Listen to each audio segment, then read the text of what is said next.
The radio went silent at 14:47 hours, and in that silence, 300 men understood what death sounded like. Lieutenant Adrian Kessler's last transmission had been clean, professional, almost casual. Taking fire, multiple hostiles, grid November 724. Then nothing. Just the empty hiss of dead air that fills a tactical operations center when someone good doesn't come home. General Marcus Harlan stood at the command table, jaw tight, eyes fixed on the topographical display where a small blue dot had stopped moving 12 minutes ago. Around him, junior officers waited for orders that couldn't come, because the math was simple and brutal. Kessler was 15 clicks beyond the forward line, surrounded by enemy armor in terrain so broken that even rotary extraction was suicide. The valley he'd stumbled into was a kill box with mountains for walls, and everyone in that room knew it. Harlan's voice, when it finally came, sounded like gravel grinding under boots. "Mark him KIA. Notify his unit." The words hung in the air like smoke from a funeral pyre. But 23 miles south, Captain Iris Volkov was already pushing her A-10 Thunderbolt into a dive that would have made her instructors reach for their ejection handles. She'd heard Kessler's transmission on the guard frequency, heard the fear he'd tried to hide behind training, and she'd made a decision that had nothing to do with orders and everything to do with the kind of pilot she'd become in the years since Kandahar. Her call sign was Ironside, earned not in some barroom naming ceremony, but in the smoke and chaos of a mission that had left her aircraft so damaged that maintenance had stripped it for parts. She'd brought back 6 men that day, flying a plane that shouldn't have left the ground, and the name had stuck like shrapnel. Now her Warthog screamed over ridgelines at 300 feet, low enough that she could see individual rocks, low enough that radar was useless, and enemy gunners had maybe 2 seconds to track her thunder. The twin General Electric turbofans behind her screamed their own defiance, a sound like God clearing his throat before shouting down judgment. Her weapons officer, Lieutenant Danny Cross, sat behind her running calculations on munitions and fuel, his voice steady despite the G-forces pressing them both into their seats. "Iris, we don't have authorization for this grid. We don't even have confirmation of friendlies." She didn't answer immediately, just banked hard left around a mountain face so close she could see the mineral veins in the granite. "Danny," she said finally, her voice carrying the weight of every pilot who'd ever made this choice, "I didn't ask for authorization. I asked for a target." The valley opened below them like a wound in the earth, and through the canopy glass, Volkov could see what Kessler had seen. Too many vehicles, too much dust, too much movement for one man alone. Her threat indicator lit up like a Christmas tree, multiple acquisitions, someone down there tracking her turbines with something that could punch through armor. She armed the GAU-8 Avenger, 7 barrels of 30mm hate that made the famous, and her thumb rested on the trigger like a prayer. Below, hidden in rocks that offered concealment but no real cover, Adrian Kessler heard the engines before he saw the aircraft. That sound, that distinctive roar of the Warthog's turbofans, cut through his despair like light through smoke. He keyed his radio with hands that shook from adrenaline and blood loss, his voice barely controlled. "Any station, November 724, taking effective fire, ammunition critical." The response came back in a voice he didn't recognize, calm and certain as sunrise. "November 724, Ironside 11. I have you visual. Mark your position with smoke if able. Help is 20 seconds out." In the operations center, a controller's voice broke the silence that had settled over Kessler's fate like a shroud. "Sir, we have an A-10 declaring emergency CAS in sector November 7. Pilot identified as Captain Volkov. No authorization on file." General Harlan looked up from the display where he'd just written off a good officer, his face unreadable. "Volkov," he repeated, and something in his voice suggested recognition, memory, perhaps respect. "Of course it is." He moved to the communications station, his hand already reaching for the headset. "Get me that frequency, now." Volkov didn't wait for command approval or tactical coordination, or any of the careful choreography that kept modern warfare organized. She saw the purple smoke grenade marking Kessler's position, saw the enemy vehicles converging, saw the whole tactical picture with the clarity that comes from 10,000 flight hours and more close calls than she'd ever admit to. She rolled inverted, pulled through, until the valley floor filled her canopy, and selected the leftmost vehicle in the convoy. Her finger tightened on the trigger, and the Avenger spoke its piece. 70 rounds per second, depleted uranium penetrators moving at nearly 3,000 feet per second, and the first technical truck simply ceased to exist in any meaningful way.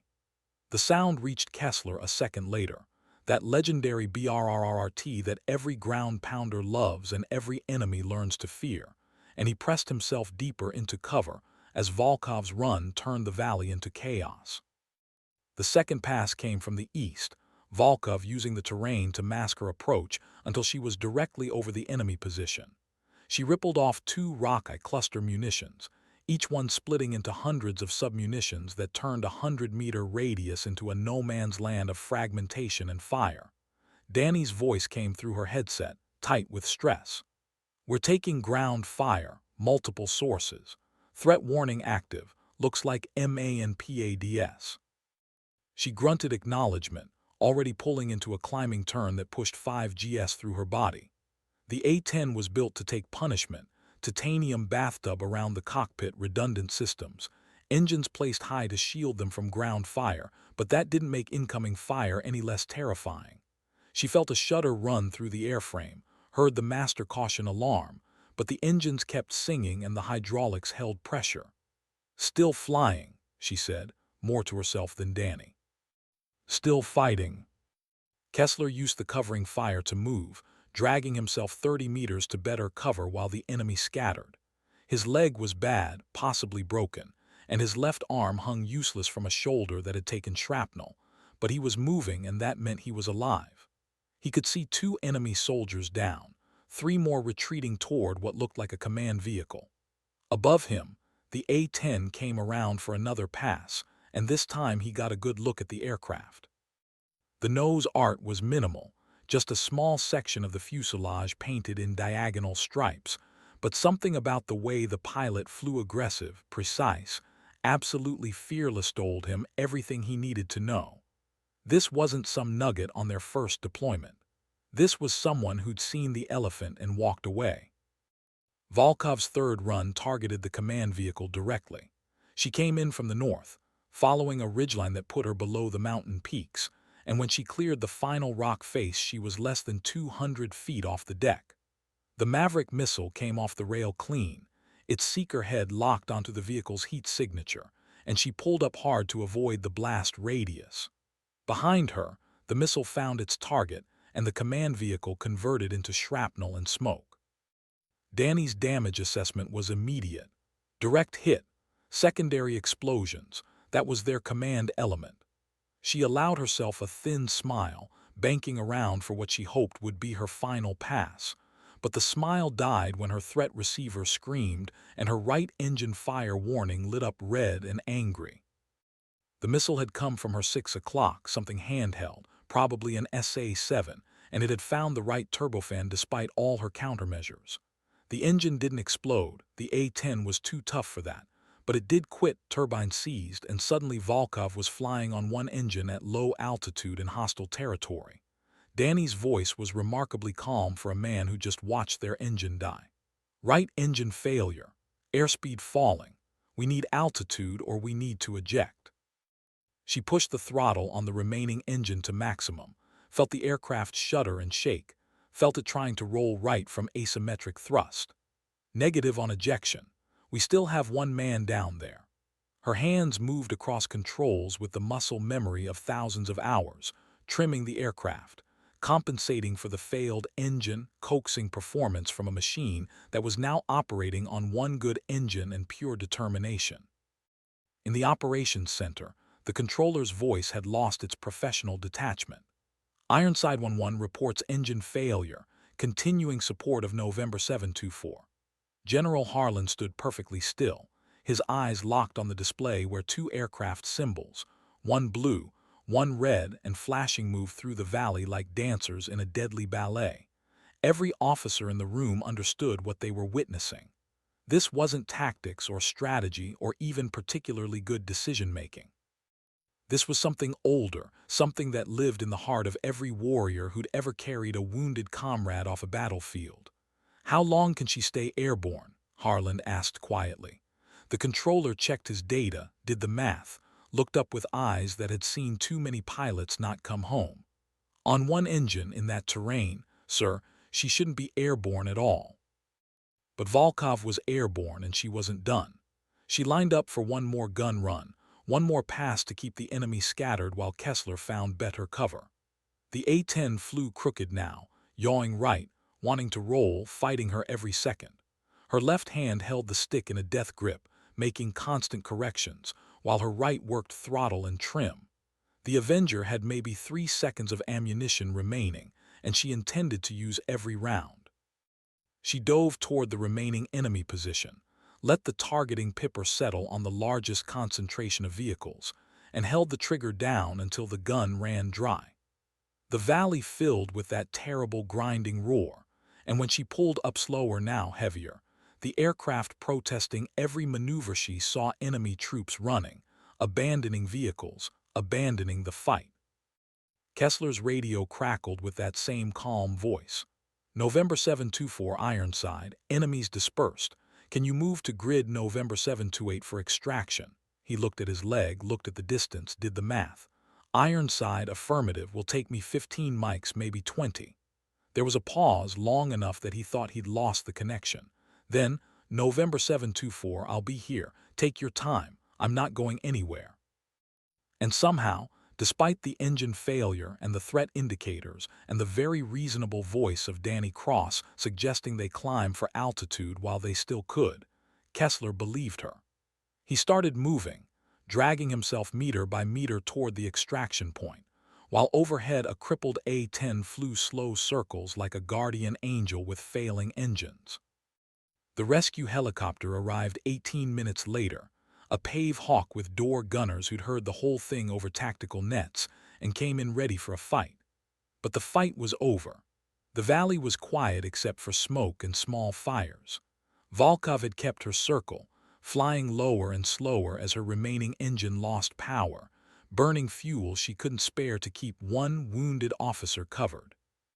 When the helicopter crew chief signaled wheels up with Kessler aboard, she finally turned south toward friendly territory, her damaged aircraft shaking like a drunk on Sunday morning. Danny ran the fuel calculations and didn't like any of the numbers. "We're not making it back to base. We might not make it to friendly territory." Volkov studied the terrain ahead, looking for anything flat and long enough. "Then we'll walk home. Wouldn't be the first time." She coaxed another 20 miles from the dying warthog, every mile a minor miracle of airmanship and stubbornness. When the last engine finally quit fuel starvation, the gauges all reading empty, she had just enough altitude to glide toward a road that looked almost straight enough.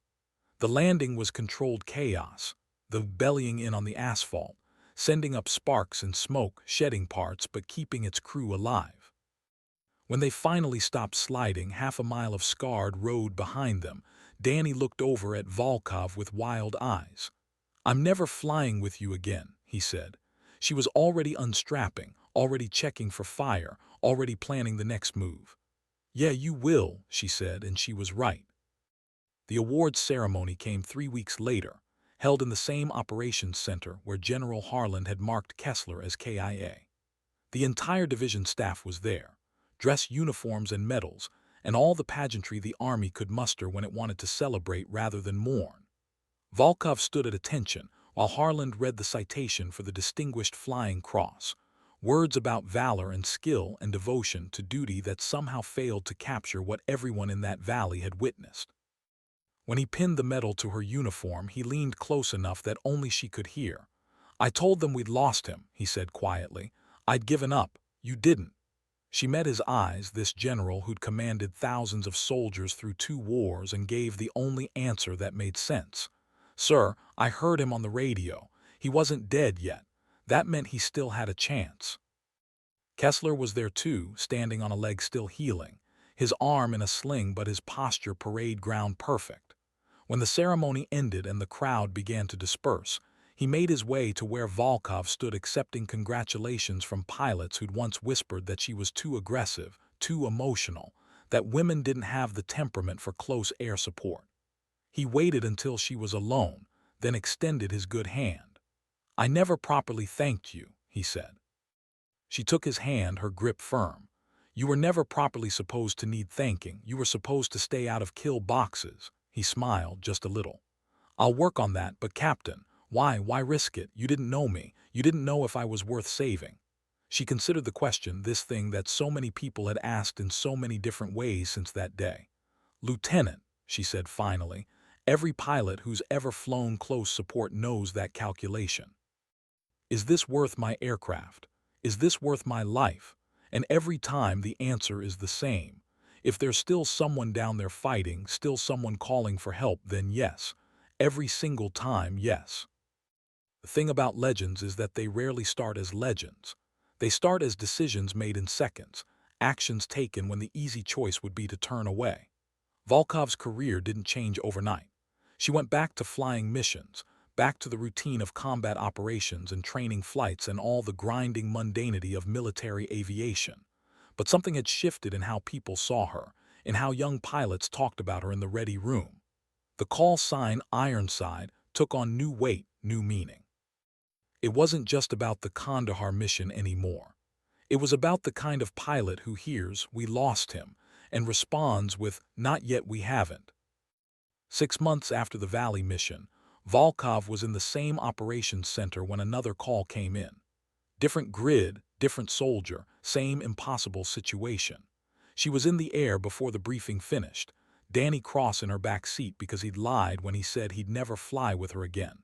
Some partnerships are forged in fire and can't be broken by anything as simple as common sense. This time there was no engine failure, no dramatic landing. Just a textbook close air support mission, perfectly executed, another soldier who got to go home. But in the Tactical Operations Center, young controllers watched her call sign move across the display and understood what they were seeing. This wasn't luck or chance. This was skill refined to instinct, courage tempered by experience, the kind of pilot that the military builds its reputation on and rarely gets to keep. General Harland retired the following year, his last act in uniform to write a recommendation that put Volkov on track for command. At his retirement ceremony, with 30 years of service being recognized and honored, he told a story about the day he declared a man dead who wasn't dead yet, and about the pilot who'd refused to accept his judgment. "I've commanded soldiers in combat for 3 decades," he said, his voice carrying across the assembled officers. "I've seen courage and cowardice, brilliance and stupidity, everything the human condition can produce under fire. And I learned something that day in the valley. I learned that sometimes the best leaders aren't the ones who follow orders. They're the ones who know when orders aren't enough, when the mission requires more than what's been authorized or planned." Captain Volkov didn't ask permission to save Lieutenant Kessler. She just saved him. That's the kind of leader this military needs. Years later, when Volkov made lieutenant colonel and took command of an A-10 squadron, she kept a photograph on her desk. Not of the medal ceremony or the retirement or any of the official moments that marked her career. Instead, it was a grainy image taken by a satellite, showing a single A-10 flying circles over a valley, one engine trailing smoke, too low and too slow, and absolutely refusing to quit. Pilots who visited her office would see that photograph and understand immediately. This was what they were aspiring to, not the medals or the rank or the recognition, just the simple, terrible, beautiful choice to hear someone calling for help and answer, "I'm coming. Hold on. I'm coming." The legacy of that day in the valley spread through the close air support community like ripples from a stone dropped in still water. Young pilots learned about Ironside not from official briefings, but from the stories that circulate in ready rooms and crew spaces, the oral history that means more than any manual. They learned about flying on one engine through hostile territory, about ammunition counts and fuel states, and the calculations that say abort but the heart that says continue. They learned that sometimes the difference between a name on a memorial wall and a soldier coming home is one pilot who refuses to accept the math. And they learned to listen for that voice on the radio, calm and certain, the one that says help is coming even when help shouldn't be possible. Kessler went on to his own command, leading infantry through campaigns that would define his generation's military service. But he never forgot the sound of those engines, the particular roar of the A-10's turbofans cutting through his despair. Years later, commanding his own soldiers, he would tell them about the moment he'd given up, the moment he'd accepted death, and about the voice that had pulled him back. "She didn't save me because she knew me," he'd say. "She saved me because that's what pilots like her do." They hear the call and they answer, every single time. That's not training. That's not even courage. That's something deeper, something that lives in the best of us if we're strong enough to honor it. The A-10 that Volkov flew that day was eventually repaired and returned to service, though maintenance crews swore it flew different afterward, as if the aircraft itself remembered what it had done and took pride in it. The nose art remained minimal. Volkov had never been one for flash, but ground crews who worked on that particular bird treated it with reverence. They'd check systems twice, triple-check weapons loading, make sure every rivet was tight and every system was perfect. Because they knew what that aircraft had done, knew it had flown on one engine when it should have fallen from the sky, and they wanted to honor that legacy with their own craftsmanship. Some machines earn respect through service. This one had earned something more, like love. The sky over that valley is empty now, just wind and weather, and the slow erosion of mountains that have watched human conflict for thousands of years.